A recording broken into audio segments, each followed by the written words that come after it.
Welcome everyone to Life Outside of Software with Jimmy Cerrone. Today we're talking about incentives. And really what we're trying to do is understand the hidden ones that we may not see that really help us understand who is winning in a situation.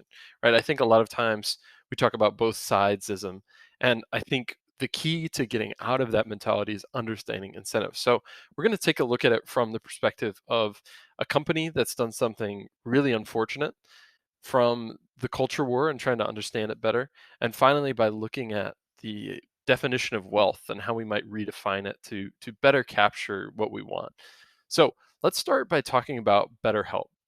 .la published a great article called "What Does the BetterHelp Scandal Mean for the Future of Virtual Healthcare?" I'm just going to read a quick quote to kind of discuss and get us going. So quote is, "The company has now come under fire for improperly sharing its customers' sensitive personal data with outside platforms, including Facebook, Snapchat, Criteo, and Pinterest. This week, the FTC banned the company from all such activity moving forward, fined them 7.8 million, and demanded changes in how BetterHelp handles customer data." So I find this really worrying, right? I work in digital advertising, and I think in general, the idea of an open web, which is free articles with advertising, is a good thing, right? And on the web, I think it does struggle, but in general, it works. This is an example of it going really, really wrong. And I think the incentives we're seeing here are that the FTC doesn't have enough power to enforce this, right? We'll see what happens after this. I think BetterHelp, there's some reputational damage that will occur. But for perspective, I think BetterHelp cleared more than $1 billion last year in revenue, and they got a $7.8 million fine. So unless there's reputational damage here and consumers choose differently, this is not going to change necessarily their behavior, right? And there's a lot of other examples, GoodRx being one of them, where really great brands, really strong brands, made decisions that seemed to go against their customer promises. And the reason they did so is the incentives were aligned to do so, right? If you could appear to be a really customer focused private company, but also sell data on the side because the Federal Trade Commission is not enforcing legislation properly, you would do that, right? And so I found it really shocking and really sad to see this. And I think it goes to show we need better guidelines. We need to really help companies align their incentives with their goals, right? A prescription drug company should not be trying to sell consumers data. They should be trying to sell primarily prescription drugs, right? And hopefully at a good price and in a reasonable way. So this is all about aligning incentives. We want to prevent folks from even having the opportunity to think about these misaligned incentives for their customers. And that's where I think the Federal Trade Commission is right to step in here. We'll see if the reputational damage is enough because the monetary fine is certainly not. Next, we're going to talk about the culture war. I think this is one of the most interesting articles I've read in a while. It's called The Culture War Con from a newsletter I really like called Webworm. And I'm going to start off just with a quote from it. "There's no easier way to generate headlines on every website and talk show than to make some vaguely woke adjustment to your product. Even if most of the commentary devolves into spittle flecked rage, being on the front lines of a culture war doesn't come with any downsides. Liberals will happily buy your updated offerings, while conservatives will snatch up their boy and girl potatoes to own the libs. The important thing is that everyone pays." This is a really cynical look at the culture war, and I'm actually starting to think it's accurate, right? If we look at this in the context of the Dominion case against Fox News, I think what we're seeing is something really interesting here. The culture war is a net negative for each side. I think that folks on each side get so obsessed about whether they're winning or not that they miss the fact that someone is benefiting from their continued fighting, right? So I think this is a question I just want to ask going forward is who's winning? And I think right now it's clear that neither the left nor the right is winning.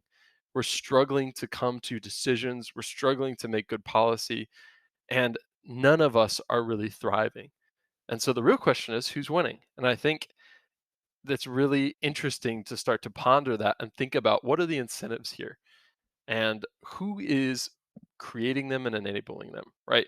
I think when we're really upset and we're really focused on an enemy, we become really easy to manipulate. And it's just something I want us to think about. I think it's really important. But the next distinction, which I think is maybe less important, but more clarifying and more interesting on an individual level, is this article from Kevin Kelly called Self Generating Money versus Productive Wealth. And I love Kevin Kelly. I highly recommend checking out the stuff he writes. But I'm going to start with a quote. It's actually from a separate philosopher that's linked in the article.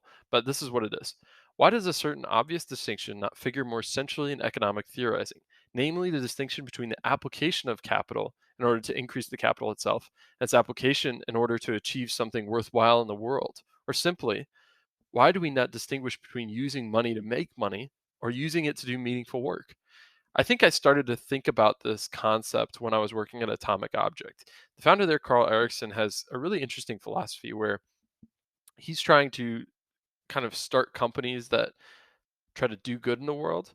And he started with Atomic Object and then rolled that money into a sawmill in Indiana. And I think it's a really interesting example of instead of just socking away the money that he used on the sawmill, he actually turned it into another productive asset that provides jobs and sustenance for lots of people and produces actual products. And I think this is another case of aligning our incentives. Like, what kind of world do we want to live in? We want to live in a world where all of us have productive, meaningful work and we live in a state of abundance, right?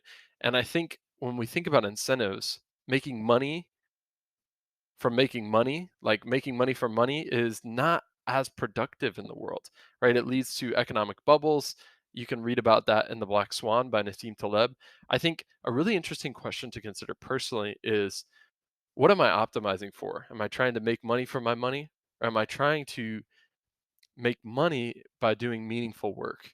And what does that mean? I'm still struggling to figure it out myself, but I think it's a really helpful question to think about when you're maybe stuck between two different opportunities, is really considering how to spend your money wisely and what that means. I'd love to hear what you think about self generating money versus productive wealth. It's something I will be thinking about for a while.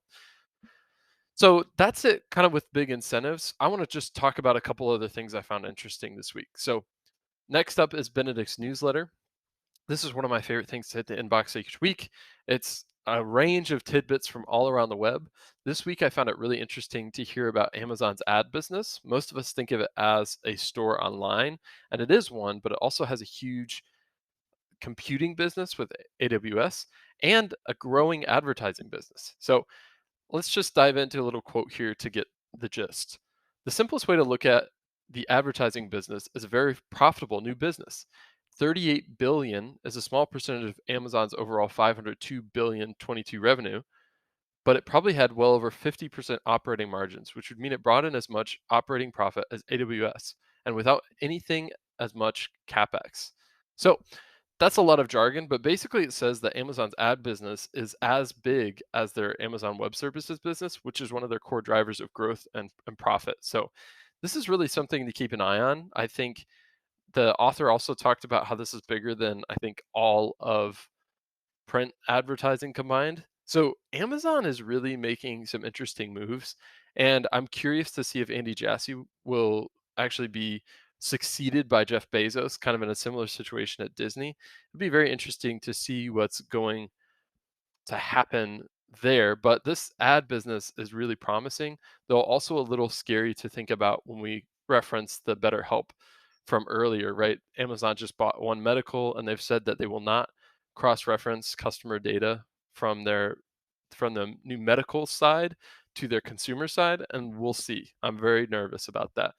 But the last article is a really beautiful one called That Which is Unique Breaks. I'm a sucker for good writing, and this one has it. Here's just a quick blurb from it. That which is unique breaks. When finished objects become commodities, they break too, but they are easily replaced. But when unique breaks, we might mend. And I think there's a question in here towards the end that just asks, what are you mending? And I think it's kind of going back to this idea of self generating money versus productive wealth. Sometimes we get so focused on efficiency that we forget about meaning. And so, one of my friends and I, we started this conversation just kind of asking each other, what are you mending? And thinking about that is really interesting because I find when I reflect and when I've mended things and improved things, it feels so incredibly meaningful. So I just want to ask you, what are you mending? For me, it's my car right now, or my partner's car, more accurately. It just hit 100,000 miles, and we're trying to take really good care of it to get it to 200,000. So we're doing all we can to get it set up for the next chunk. Now, I want to talk a little bit about books I'm reading and then the idea of the week, and we'll be done. So I just wrapped up Wide Sargasso Sea by Jean Rhys. It is a very interesting prequel to Jane Eyre, and it's really interesting because it was actually written after Jane Eyre was published. What I really love about it is that it takes this perspective that's kind of hidden in Pride and Prejudice and other books from that era, which is where does all this money they have come from, and centers where that money comes from, right? So this is like the era of colonialism, and you don't see that in Pride and Prejudice, but you do see that really deeply in Wide Sargasso Sea, and you see all the pain and the struggle that comes with it. It's a really sad book. It's in some ways confusing because the storyline is so tragic, it's hard to accept, but well written and short. I highly recommend it. Next up, I'm reading Harvest of an Empire. I stalled in my progress here as I dove into Wide Sargasso Sea, but this is really a great look into the evolution of Latin America.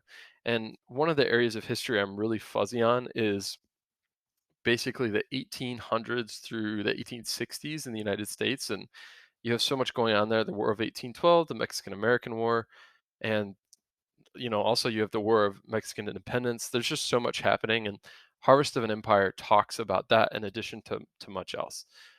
One little tidbit I've loved so far is the understanding of Spanish culture versus British culture slash, more Western European culture and I guess Northern European culture was the way that land passed down. So in the U.S., the early U.S. and the north part of America, land was divided among children. And so that led to a lot of speculation, which we still see today. Whereas in Latin America and South America, it was passed down to the eldest son. So parcels of land, instead of shrinking like in the United States, got bigger over time because they accumulated. So I think that's a really small difference that really adds up over time in an interesting way. Now, finally, I'm reading Democracy in America, which is a weird resonance with Harvest of an Empire because Democracy in America talks about America as this, empty wasteland and completely neglects to talk about the people that are centered in Harvest of an Empire or Wide Sargasso Sea.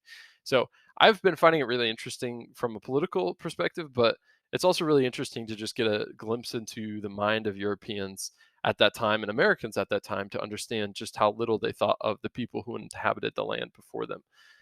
So, with that, that leaves us with idea of the week. Now, this week's idea is that review and reflection are efficient. A lot of times, the first thing to go when I'm really stressed and busy is reflecting and reviewing. And recently, I've been prioritizing it more. And I've found this deep sense of peace and this exceptional sense of being on top of it, and it's been a huge time investment, but it's paid off incredibly well. I capture more things, I adjust more quickly, and I'm trying to change my mindset into thinking that some time to review and reflect is actually very efficient, even though it doesn't feel like I'm getting stuff done. So, thank you so much for taking the time to listen to this. If you have an article you really enjoyed or have some ideas, especially about self generating money versus productive wealth, please reach out to me. Thank you so much.